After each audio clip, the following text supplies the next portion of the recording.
ओम देवीं सरस्वतीं व्यासं ततो जयमुदीरये नष्टप्रायेषु भद्रेषु नित्यं भागवत सेवया भगवती उत्तमश्लोके भक्तिर्भवति नैष्टिकी कृष्णाय वासुदेवाय देवकी नन्दनाय च नन्दगोपकुमाराय गोविन्दाय नमो नमः। नमो पंकजनाभाय नमो पंकजमालिने नमो पंकजनेत्राय नमस्ते पंकजांग्रे। सर्वांनी हात वर करा आणि म्हणा हरे कृष्णा कृष्णा कृष्णा हरे हरे हरे राम राम राम हरे हरे। हरे कृष्णा। सर्वांना मराठी समजते ना? तर सर्वांचं स्वागत आहे वाराणसी धामामध्ये। तर वाराणसी जे आहे हे गंगा नदीच्या तीरावर वसलेलं 12 ज्योतिर्लिंगापैकी एक ज्योतिर्लिंग आहे।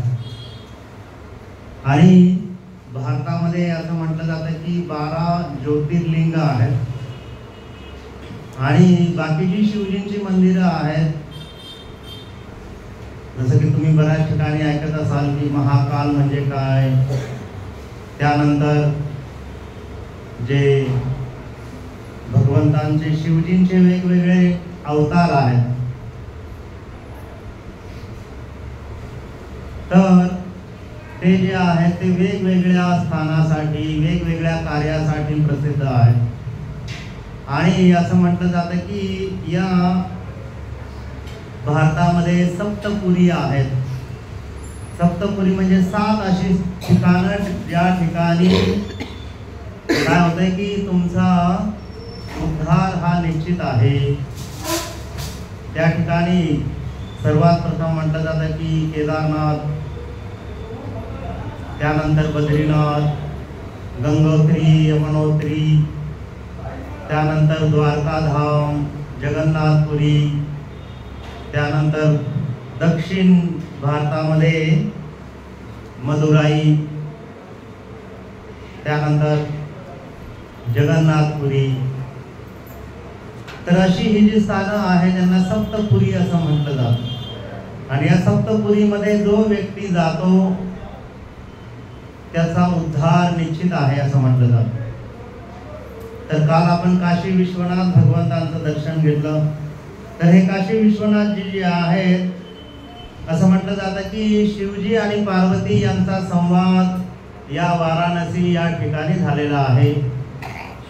विशेष करून भगवद्गीतेचं महात्म्य सांगण्यासाठी।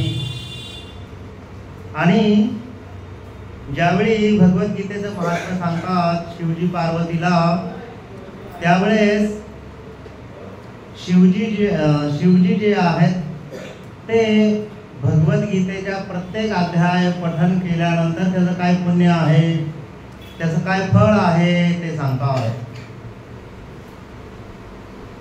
आणि विशेष करून आपण पितृपक्षामध्ये या ठिकाणी आलेलो आहे। तर आपल्या पितरांचा उद्धार करण्यासाठी आपण पिंडदान केलं पाहिजे या ठिकाणी। तर ज्या ज्या भक्तांना शक्य आहे तर ते भक्त हरिबोल उत्तम। तर पिंडदानसाठी जाणार आहोत ना आपण? पिंडदान करण्यासाठी जाणार आहोत। आम्ही सांगतो तुम्हाला। तर त्याचं महत्व काय आहे, पिंडदान केलं पाहिजे का?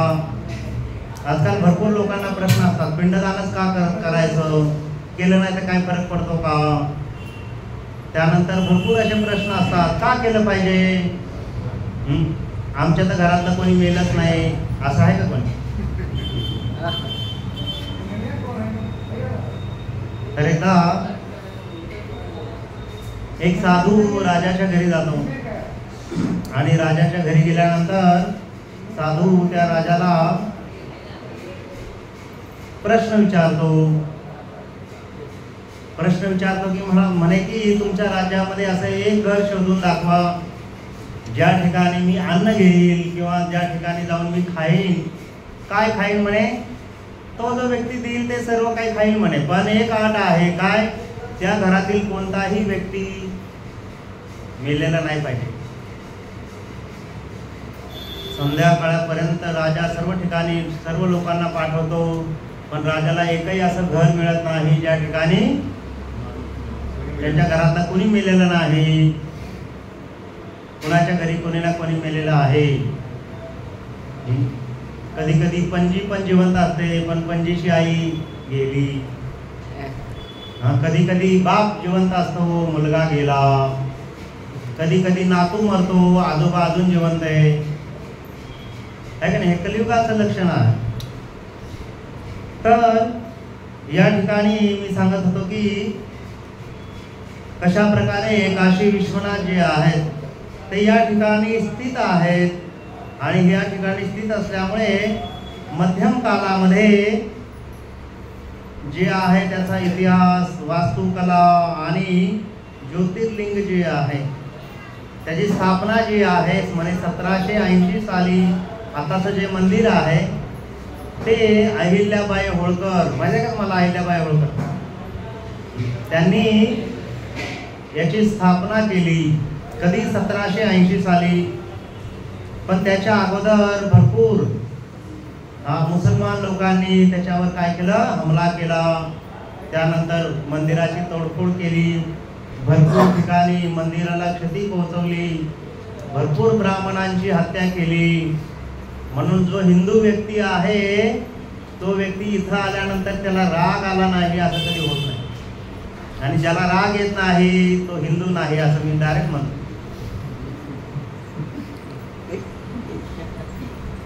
कारण तुम्ही ज्या ठिकाणी नंदी पाहिला का नंतर बाहेर गेल्यावर दुसरा, हा सर्वात मोठा नंदी, त्याच्या समोर शिवलिंग आहे ओरिजिनल.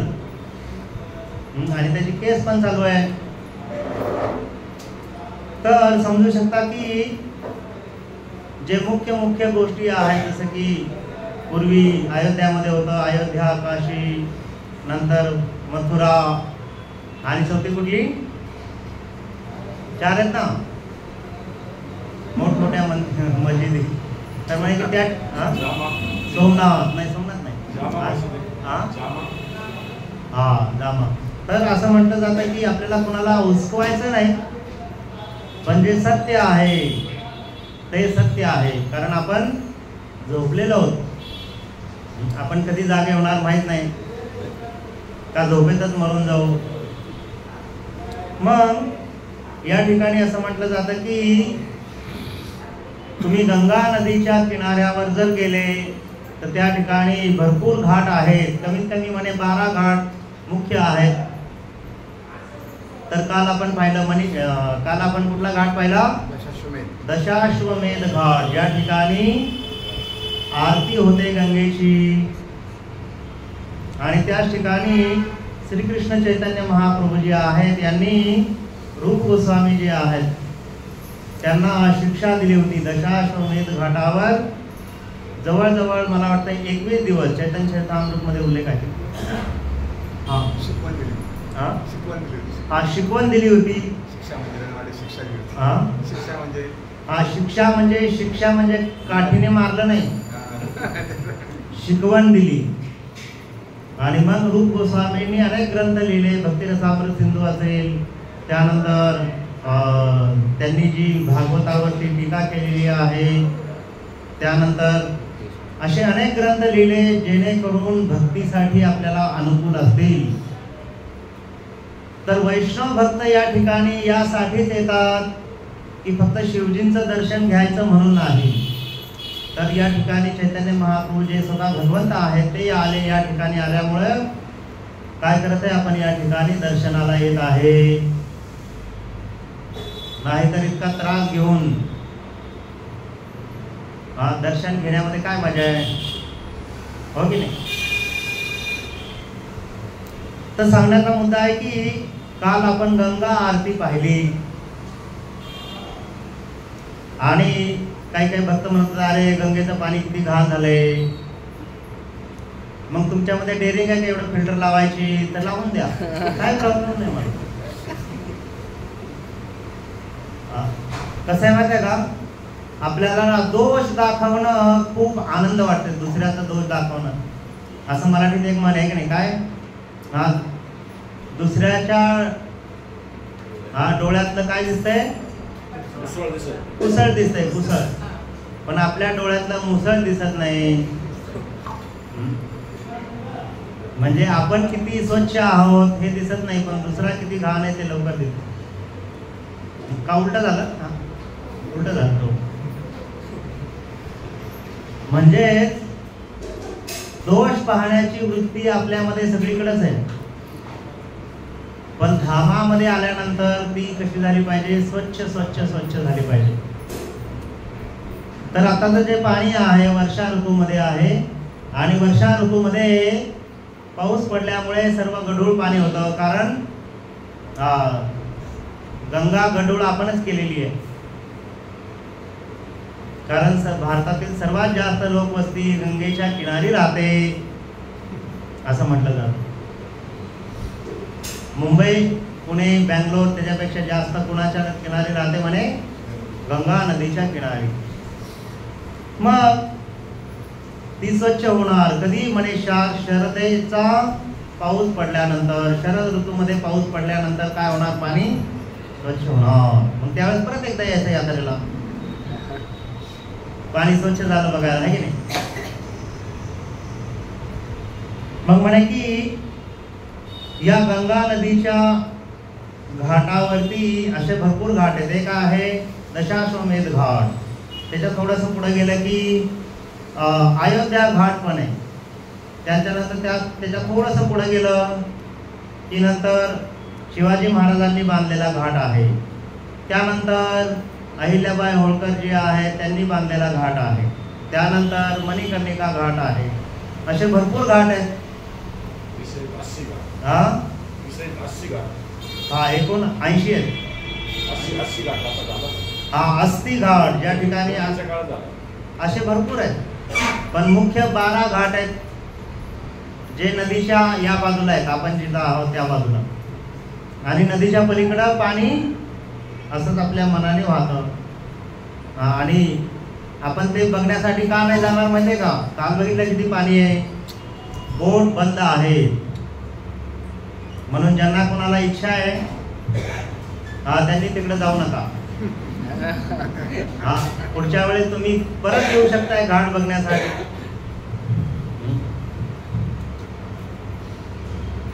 तर आम्ही त्या बोटवाल्या बरोबर बोलत होतो. ते म्हणे की ज्यावेळेस पाणी कमी होत आहे, म्हणजे जवळजवळ अजून 10-20 फूट खाली पाणी गेल्यानंतर मग बोट चालू होणार. त्यानंतर तुम्ही मग सर्व घाटांचं दर्शन घेऊ शकता. पण जसे घाट आहेत त्याचप्रमाणे सर्व घाट आहेत. एक घाट बघितला ठीक आहे की नाही, जसं की एक आंबा पाहिला की सर्व आंबे कसे ते दिसतात. बाकी सर्व घाट तसेच आहेत, फक्त थोड्या मोठमोठ्या काही शिवाजी महाराजांनी बांधलेले मग ते वास्तुशिल्प असेल, होळकरांनी बांधलेलं वास्तुशिल्प असेल, असं खूप उंच उंच आहे. किंवा काही भक्तांनी बघितलेलं पण असेल की कसं आहे. तर सांगण्याचा उद्देश आहे की या ठिकाणी जो एकदा शिवजींचं दर्शन घेतो आणि पवित्र गंगेमध्ये स्नान करतो त्या व्यक्तीला म्हणे मोक्ष प्राप्त होतो. पण आपण भक्त जे आहे ते मोक्षाच्या मागे लागलेलो नाही. आपलं ध्येय काय, भगवंतांचा दास बनून भगवंतांची सेवा करणे. मोक्ष तर आपल्याला असंच मिळालेलं आहे. आपण हरे कृष्ण महामंत्राचा जप केल्यामुळे आपल्याला मोक्ष प्राप्ती झालेली आहे, समजून घ्यायचं. नाही तर आपल्याला वाटतं की अरे आम्हाला पण मोक्ष पाहिजे होता, प्रभूजी म्हणले कसं काय करायचं, आता गंगेचं स्नान पण केलं नाही आणि दर्शन घेतलं ते पण लांबून. तुम्ही मोठे VIP असले तर तुम्हाला आतमध्ये जाऊन दिलं असतं. पण कुठपर्यंत माहिती का, आपण जिथं दर्शन घेतलंय ना तिथूनच सगळ्यांना फुलं सोडावी लागतात. असं काय नाही की बार आता आतमध्ये जाऊन शिवलिंगाच्या तिथं जाऊन. भरपूर मोठे VIP असते, त्यांना शिवलिंगाला अभिषेक करून देतात आतमध्ये जाऊन, बाकी कुणाला नाही. त्यांचे बॉडीगार्ड पण बाहेरच उभा राहावं लागते त्यांना. आणि तितकंच फळ मिळते. जसं की पद्मपुराणमध्ये सांगितलंय की भगवंतांची आरती पाहणे, भगवंतांचा अभिषेक पाहणे, भगवंतांचा प्रत्यक्षपणे अभिषेक करणे, भगवंतांचा शृंगार केल्यावर भगवंतांचं दर्शन घेणे, ही फळं दर्शन घेतल्याने जेवढे पुण्य मिळते तेवढाच पुण्य मिळेल. भगवंतांचा शृंगार केल्यानंतर, अभिषेक केल्यानंतर, भगवंतांना भोग दाखवल्यानंतर जेवढं फळ मिळतंय तेवढंच तुम्हाला पण मिळेल. म्हणजे नुसतं बघितल्याने सुद्धा तेवढंच फळ मिळणार आहे. असं काय नाही की आपण तिथं जाऊनच त्याला हात लावलं तरच काहीतरी होणार आहे. कधी कधी हात लावला तुम्ही आणि वैराग्य उत्पन्न झालं, माझ्यासारखे कपडे घातले, तर घरवाले म्हणणार आहे तुम्ही यात्रेला घेऊन गेले का आमच्या भक्तांना, असं ओढून घ्यायला घेऊन गेले. हा होऊ शकतंय कोणाकोणाला त्याग करण्याची प्रवृत्ती होईल. अभि छोडो घरबार चलो हरिद्वार असं झालं तर काय व्हायचं, काय नाही. मग सांगण्याचा मुद्दा आहे की या ठिकाणी अजूनही दर्शनीय स्थळे आहेत, त्या ठिकाणी आपण जाणार आहोत. पण त्यापूर्वी प्रभूजींनी मला सांगितलं होतं की थोडं पिंडदानाविषयी सांगा. तर पिंडदान जे आहे हिंदू धर्मामधील व्यक्तींसाठी महत्त्वाची गोष्ट आहे किंवा महत्त्वाची विधी आहे. का बरं? कारण आजकाल लोक जी आहेत पिंडदान, त्यानंतर श्राद्ध, या सर्व गोष्टी ज्या आहेत त्या कशासाठी करतात माहिती का? एक तर फॅशन म्हणून,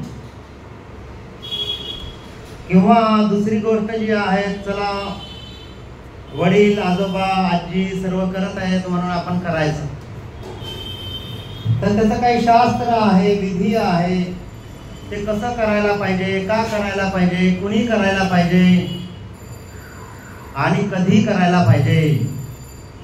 तर भगवद्गीतेच्या पहिल्या अध्यायातील 31व्या श्लोकामध्ये याचं जे आहे विश्लेषण दिलेलं आहे. 41व्या श्लोकामध्ये तर त्या ठिकाणी सांगतात की संकरो नरका एव कुलधाना कुलश्च पतंती पितरो घेशाम लुप्तो पिंडोदकक्रियः. ते म्हणे की अनावश्यक संततींच्या वाढीमुळे कुळ तसेच कुळ परंपरा नष्ट करणाऱ्यांचा निश्चितच नरकामयी परिस्थिती निर्माण होते. अशी भ्रष्ट कुळातील पूर्वजनांचे पतन होते आणि त्यांना अन्न आणि पिंडदान आणि जलदान करण्याची क्रिया पूर्णपणे थांबते. तर असं म्हटलं जातं की सकाम कर्माच्या विधीनुसार म्हणे कुळातील पूर्वजांना आपण काय केलं पाहिजे, जल आणि पिंडदान अर्पण करणे आवश्यक आहे. कारण विष्णू पूजेने हे अर्पण क्रिया सिद्ध होते. तर विष्णूंची पूजा केल्यानंतरच ही क्रिया पूर्ण होते असं सांगितलंय. आणि मग विशेष करून म्हटलं जातं की गंगा नदीच्या किनारी गेल्यानंतर, त्या ठिकाणी तर्पण केल्यानंतर, पिंडदान केल्यानंतर तुमचे पूर्वज काय होतात, आनंदी होतात. कारण त्यांना वाटतं की अरे वा आता ये तो सही मार्ग पे लग गया, म्हणजे तो काहीतरी आमच्यासाठी करतोय असं त्यांना वाटतं. मग म्हणे की कारण विष्णूंना अर्पण केलेला प्रसाद खाल्ल्यामुळे मनुष्याचे सर्व प्रकारच्या पापातून मुक्ती होऊन त्यांचा उद्धार होतो. म्हणून कधी कधी पूर्वीचे जे लोक आहेत त्यांना शास्त्र माहीत नसल्यामुळे त्या लोकांनी पाप केलेलं आहे. आणि असं आपणही म्हणू शकत नाही की मी कधीच पाप केलं नाही, मी इतका शुद्ध आहे की मी मुंगी सुद्धा मारली नाही.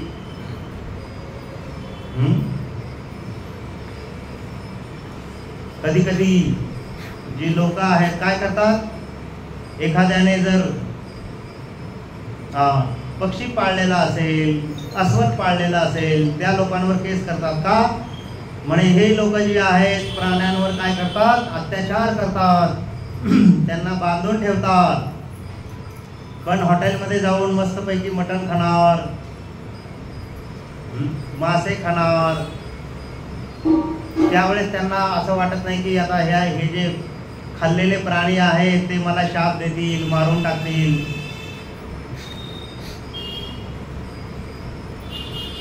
पण अशी सत्य घटना आहेत अशी लोक, म्हणजे दुसऱ्यांनी पाप करून आहे पण मी केलं तर चालतंय.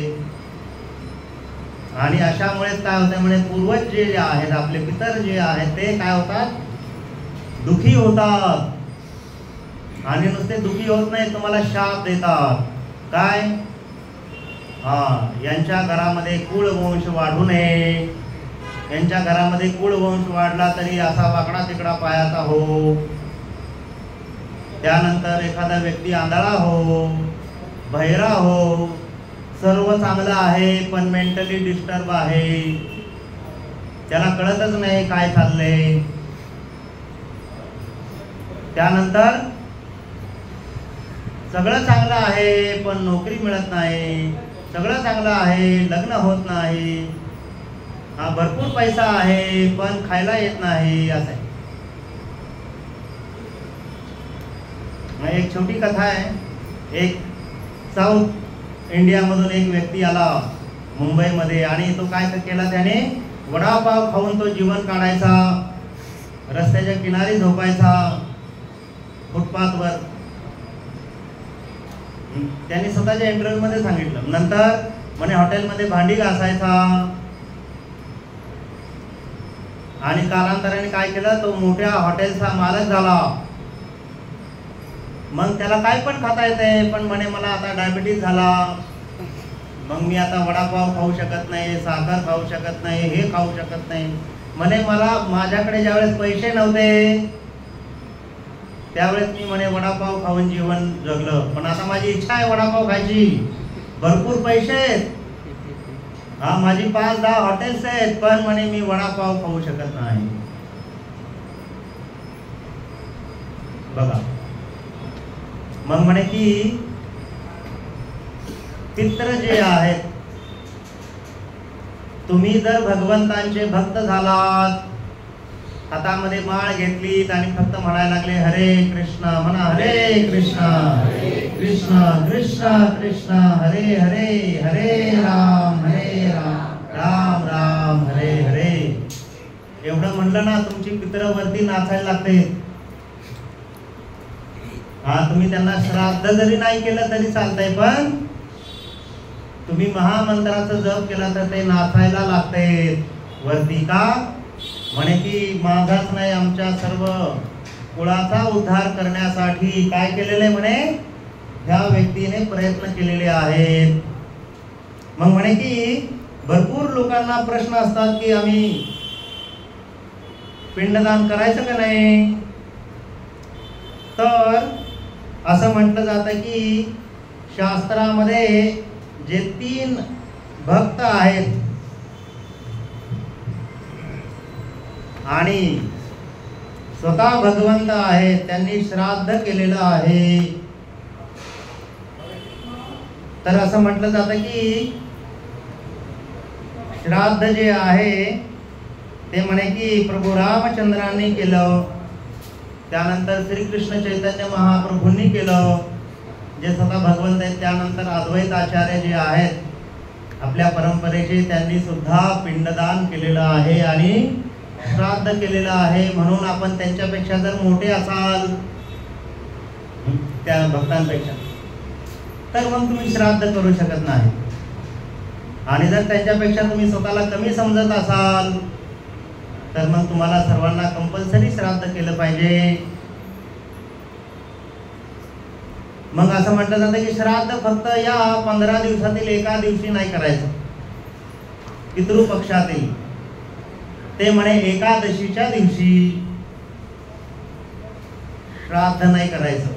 तर एकादशीचं श्राद्ध जे आहे, जो व्यक्ती एकादशीला गेला असेल तर त्या दिवशीचं श्राद्ध द्वादशीला करायचं. मग म्हणे की कोण कोण श्राद्ध करू शकते, म्हणे की सर्वजण, ज्यांच्याकडे पैसे आहेत, ज्यांच्याकडे पैसे नाहीत, ज्यांना माहीतच नाही आपले आई वडील माता पिता कधी गेले, कधी कधी बाळ पोटामध्ये असताना जातात, मग त्याला माहितीच नाही आपल्या वडिलांचा तोंड कसं आहे, चेहरा कसा आहे, काय कसं. तर म्हणे की गरुड पुराणामध्ये असं सांगितलं जातं की आपण जे श्राद्ध देतो किंवा अन्नदान करतो ते म्हणे की देवता लोक जे आहेत ते अमृताच्या रूपाने ग्रहण करतात, गंधर्व जे आहेत ते अन्नाच्या रूपामध्ये ग्रहण करतात, पशु जे आहेत ते गवताच्या रूपामध्ये, पक्षी जे आहेत ते फळांच्या रूपामध्ये, राक्षस जे आहेत हमिषाच्या रूपामध्ये, त्यानंतर यौवन खसाद जे आहेत ते मांसाच्या रूपामध्ये. असे वेगवेगळ्या प्रकारे तुम्ही तर्पण अर्पण केलं तर ते वेगवेगळ्या प्रकारे ग्रहण करतात. म्हणून कधी कधी तुम्हाला वाटते की अरे आम्ही तर तसंच ठेवलंय, तसंच आहे, पुरणपोळी तशीच आहे, लाडू तसाच आहे, शंकरपाळी तशीच आहे. नंतर तुम्हाला जे आवडते ते पदार्थ तुम्ही घेऊन टाका, खीर पण. तर म्हटलं जातं की कमीत कमी 3 वेळा काय केलं पाहिजे, तुम्ही पिंडदान किंवा श्राद्ध केलं पाहिजे वर्षामध्ये.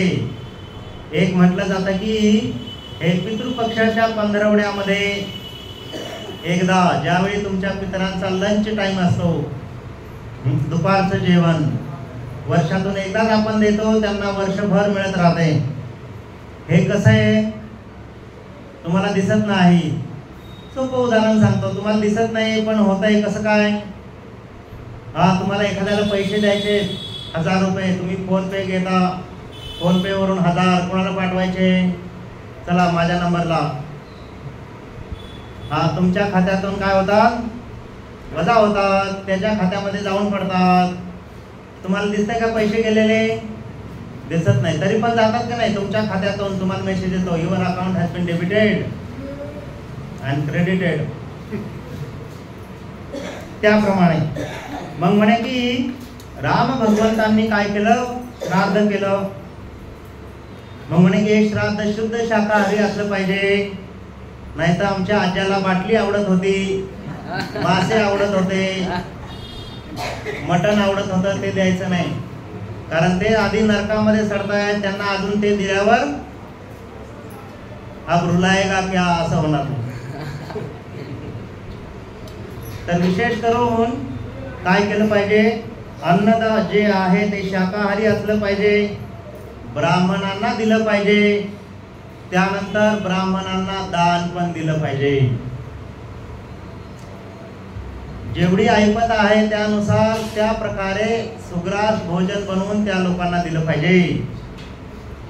त्यानंतर भगवंतांना भोग लागल्यानंतर तेच अन्न जो व्यक्तीसाठी आपण दान करत आहे, पितृदान करत आहे, त्यासाठी त्यांच्या फोटोच्या पुढे ठेवायचं. नंतर काय करायचं, कावळ्याला, गायींना आणि कुत्र्यांना खाऊ घालायचं. तुम्ही स्वतः खायचं नाही, ते जे निवद दाखवलाय ते नैवेद्य जो दाखवलाय स्वतः खायचा नसतो, कारण त्याच्यात तुमचा अधिकार नाही, पितरांचा अधिकार आहे म्हणून. आणि बाकीच्या लोकांना तुम्ही भोजन द्यायचं. तर असंच श्राद्ध अद्वैताचार्यांनी पण केलं. आणि त्यांनी काय केलं की हरिदास ठाकूर जे आहेत मुस्लिम परिवारामध्ये जे सर्वोच्च भक्त होते त्यांना अन्नदान केलं. पण बाकी ब्राह्मण नाराज झाले, त्यांनी पण अन्न घेतलं नाही, हरिदास ठाकूरांनी पण अन्न घेतलं नाही आणि अद्वैताचार्यांनी पण त्या दिवशी अन्न घेतलं नाही. मग काय झालं, मित्र त्यांची नाराज झाले. मग त्यांनी सलग 3 दिवस पुढचे लगेच रिझल्ट. त्या अख्ख्या गावामध्ये कुणाची सुद्धा चूल पेटली नाही, अग्नीच आला नाही त्या ठिकाणी. मग 3 दिवस लोक उपाशी राहिल्यानंतर काय होणार, ते अद्वैताचार्यांकडे गेले, म्हणले की तुम्ही जे अन्न बनवलं होतं ते आम्हाला द्या, आम्हाला भूक लागली. म्हणले ते खराब झालं. 3 दिवसात चांगलं राहतंय का अन्न. नंतर काय झालं, ते म्हणे की तुम्ही जावा, ज्या हरिदास ठाकूरांच्या प्रती तुम्ही अपराध केलेला आहे त्यांना क्षमा मागा, ते तुम्हाला अग्नी देतील. तर ज्यावेळी हरिदास ठाकूरांच्या ठिकाणी गेले, हरिदास ठाकूर गुफेमध्ये राहत होते, गुफेमधून त्यांनी काय केलं, अग्नी दिला. आणि नंतर 3 दिवसानंतर सर्वांच्या घरची चूल पेटली. म्हणजे श्राद्ध केलं नाही तर असे परिणाम फक्त एकाच व्यक्तीला नाही, ज्यांनी केलं नाही त्याला किंवा ज्यांनी खाल्लं नाही त्यांना, ब्राह्मणांना, म्हणे की अख्ख्या गावाला भोगावं लागते. म्हणून आजकाल जी लोक त्रास घेत आहेत ना, भोगतायत ना, भरपूर लोक पिंडदान करत नाहीत, श्राद्ध करत नाहीत, त्याचा परिणाम आहे. कारण यांनी जास्त शाळा शिकलेली आहे, इंजिनियर होऊन PhD झाले, मग असं करायचं नाही. म्हणून श्राद्ध केलं पाहिजे. ज्यांची ऐपत नाही मोठ्या प्रमाणात श्राद्ध घालायची, म्हणे त्या लोकांनी काय केलं पाहिजे, एक लाडू बनवायचा, तो दाखवायचा भोग. लाडू पण बनवायची ऐपत नाही तर त्यांनी म्हणे फळ दाखवायचं. फळ दाखवण्याची ऐपत नाही, पाणी दाखवा. आणि पाणी दाखवायची ऐपत नाही तर उसी पाणी में डूब मरो. कारण एवढं गरीब आतापर्यंत कोणी झालं नाही, हो की नाही? मग म्हणून आपल्याला श्राद्ध केलं पाहिजे. जे ब्राह्मणांना तुम्ही भोजन घालणार त्या ब्राह्मणांना दक्षिणा दिली पाहिजे. भगवद्गीता, भागवत याचं पाठ केलं पाहिजे. तर भगवद्गीतेचा विशेष करून 3रा अध्याय पाठ केला पाहिजे. तुम्हाला आज दिवसभर वेळ आहे, मोबाईल उघडा, भगवद्गीता 3रा अध्याय उघडा, त्याचे श्लोक वाचा किंवा भाषांतर वाचा. ते आम्ही तुमच्याकडून म्हणून घेणार नाही, ते तुमच्या पितरांची तुमची जबाबदारी आहे. माझं घर माझी जबाबदारी आहे की नाही? मग जो व्यक्ती हे तुम्हाला ज्ञान देतो त्यांना पण तुम्ही दान दिलं पाहिजे, ती तुमची इच्छा आहे. तर हे तुम्हाला कोणी सांगणार नाही असं करा, हे करा, ते करा. तर कोणाकोणासाठी दान करू शकतो किंवा कोणाकोणासाठी आपण श्राद्ध करू शकतो तेवढं 1च मिनिटामध्ये सांगतो आणि संपवतो.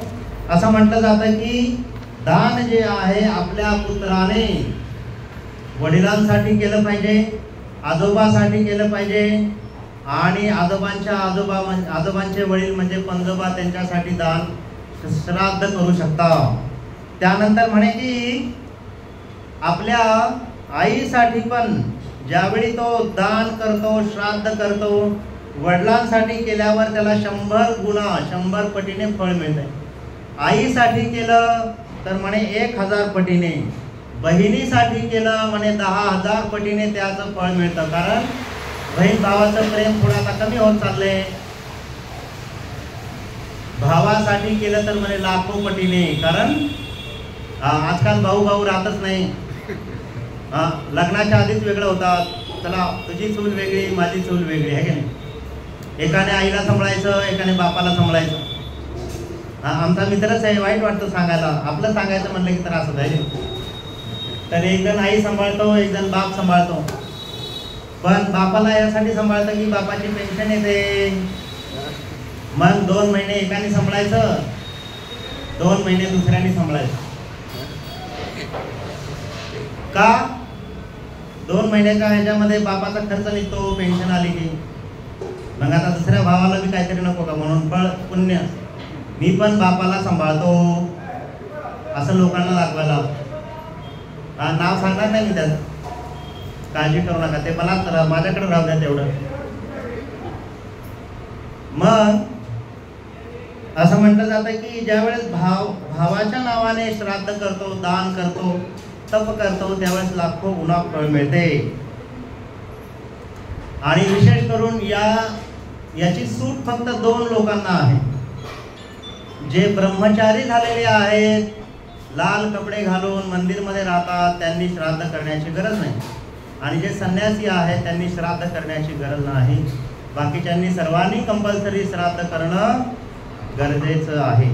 आणि यासाठी जर कुणाला अजून काही प्रश्न विचारायचे असतील ते प्रसाद झाल्यानंतर आपण भिक्षामध्ये बसल्यावर विचारू शकता. हरे कृष्णा कृष्ण कृष्ण हरे हरे, हरे राम राम राम हरे हरे. तर सर्वांना फार फार धन्यवाद. हरे कृष्ण. तर यानंतरचा पुढचा कार्यक्रम जो आहे या त्याची कमिटी सांगेल.